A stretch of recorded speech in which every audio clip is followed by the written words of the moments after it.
Welcome to Financial Revelations Podcast. I am David Zafransky, your host. I'm also the founder of Edgewater Investment Group, a registered investment advisory firm in Avon, Ohio. Although we work all over the world with different clients, and while we are always very concerned with your accounts growing and meeting the needs that you have for them, we're also very concerned with the people that we work with. We want to see you do good things. You're going to see my cat running around here, tail flickering to and fro. Don't be alarmed, although the cat is in charge. So we're concerned with the people that we work with, meeting their needs, making sure that they're doing well. And so when I talk about the musings of the market and things like that, and also about life in general, I want you to know that we really are concerned that things are going well for people. And as I've traveled, I just got back from New Orleans yesterday. Just spent a day there. Flew through Houston, did a connection through Houston. I was really shocked at Houston's airport, George Bush International. Everything was closed there. It's one of the things that's kind of unique about Houston is that there's probably 1,000 shoe shine people there in the various terminals. There wasn't one person shining shoes. Restaurants were closed. It was like a ghost town. That being said, I think what you're going to see in the next 2 quarters as the vaccine rolls out, because we're doing almost 2 million people a day vaccines, I think what you're going to see probably by the end of May, early June, is you're going to see almost a revenge consumer. They're going to go out and they're going to go to restaurants, they're going to fly, they're going to go to theme parks, they're going to do all those things, and the financial recovery will be underway. I think that it's going to take 3 to 5 years for the emotional recovery for a lot of people to really occur. And that's going to be people getting their jobs back, maybe starting new businesses that went out of business.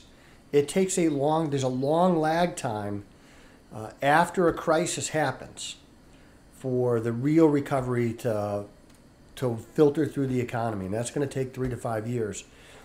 Economically, probably by the end of the year, we're going to see a lot of recovery going on. We're going to see a lot of people consuming, a lot of vacations being taken.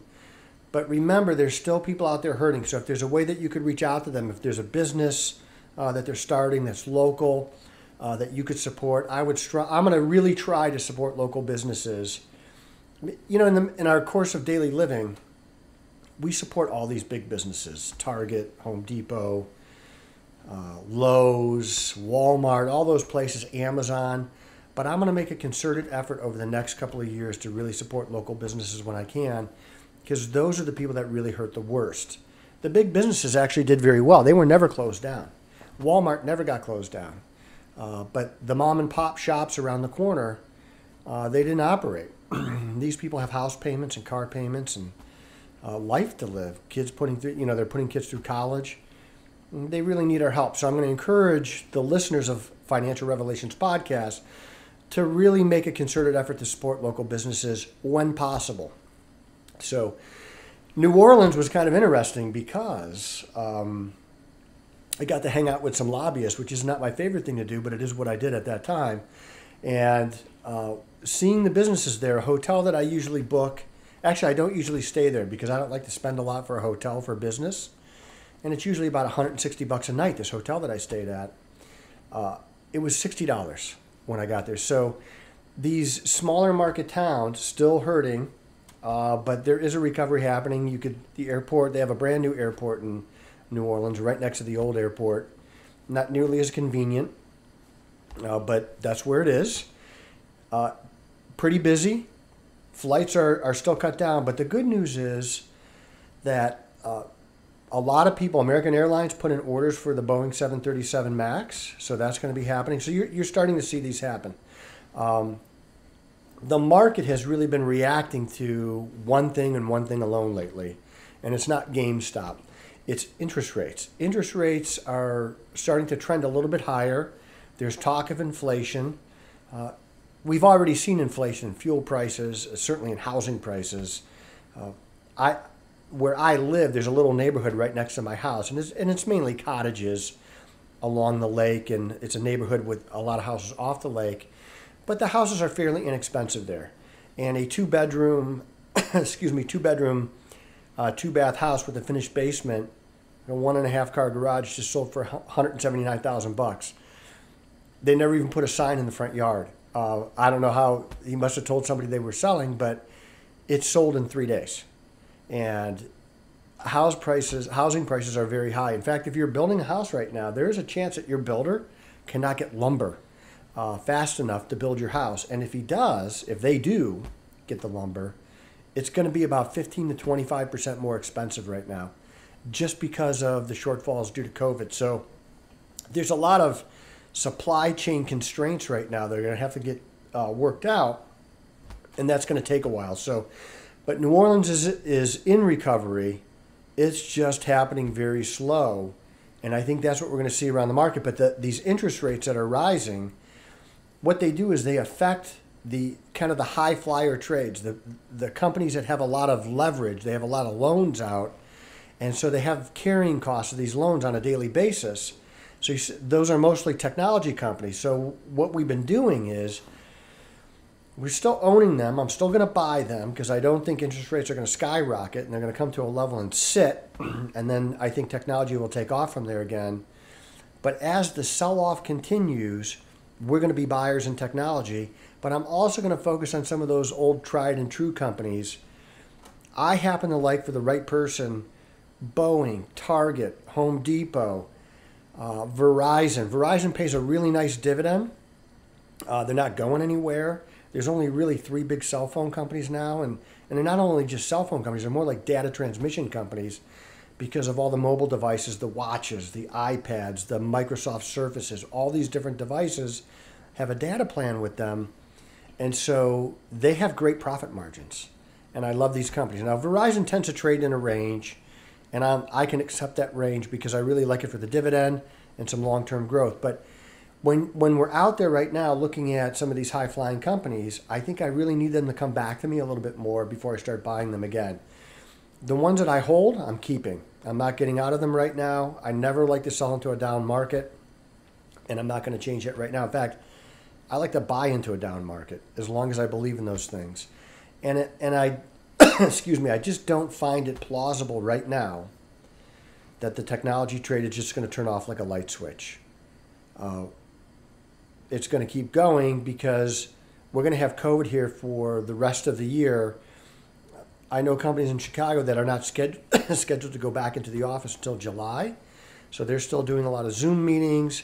And I think for some people, that's going to continue for 12 to 18 months.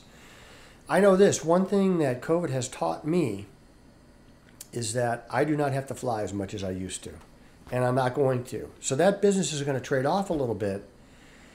And what I've done with the airlines is I've essentially looked at what they were doing before COVID, and as we get to within 10 or 15% of those numbers, I'm probably going to take some profits out of my airline stocks. I was really surprised. I was just talking to somebody about this morning, that Warren Buffett, Berkshire Hathaway, owned a lot of airlines. And in the depths of COVID, in the worst possible moment, he sold out of all of his airlines. I was buying. So I guess it's official. I am smarter than Warren Buffett. So we have that going for us. That's a nice feather in my cap. What I want to, the main point that I wanted to get across to people today on Financial Revelations Podcast is we are in the middle of a recovery. And the way that I look at the market, the way we look at the market as investors is year over year. So what did we do last quarter this year? What are we doing this quarter this year? If this year is higher, stock prices will go up. I find it very difficult to believe that second quarter of this year will not be dramatically different than second quarter of last year. Because if you remember, second quarter of last year, April of last year, nothing was open. There were no cars on the highway. Now, I could go to work because we provide banking services. So the state of Ohio was kind enough to allow me to keep my office open, for which I'm very thankful. But most people did not have that option. And so I had no traffic on the way to work. In fact, there weren't even police on the road. I could drive as fast as I wanted to. I don't speed too bad, but occasionally. the numbers are going to look so much better second and third quarter, and even into the fourth quarter. Fourth quarter of last year, the last 3 months of last year, a lot of states were opening, like Florida, but by and large, everybody was still pretty much closed or closed down to some degree. That's not going to be that way this year. I firmly believe that with the vaccine numbers that we're getting. So I want you to be ready for that. You got to be invested. Don't put all your money to work at one time. You don't have to do that. So if you stage your money into the market over a period of time, that way you can, if I had put money to work in January, if I had put it all to work in January, I would miss this downturn that we're getting right now. And there's some great stocks getting really beat up right now. And that's when you want to be a buyer of them. I want you to know that we've talked about this, we send out a letter on a quarterly basis to people. And if you're watching the podcast and you want to be part of that letter, just send your email address to joshua@epsf.com. The address will be right here, and we can put you on that mailing list. There's a few people that requested that, and we're putting you on the mailing list. Probably a letter is going to go out tomorrow, I think. I had hopes and designs to write it this evening, and as you could tell, if I come down here with my laptop and write it next to the fireplace, it'll probably get done relatively quickly. And then if you have a question that you'd like us to answer, also joshua@epsf.com. You can always email me, but if you want your question answered, send it to Josh. He's the marketing guy. He knows how to do all this stuff, and he knows how to put joshua@epsf right up there.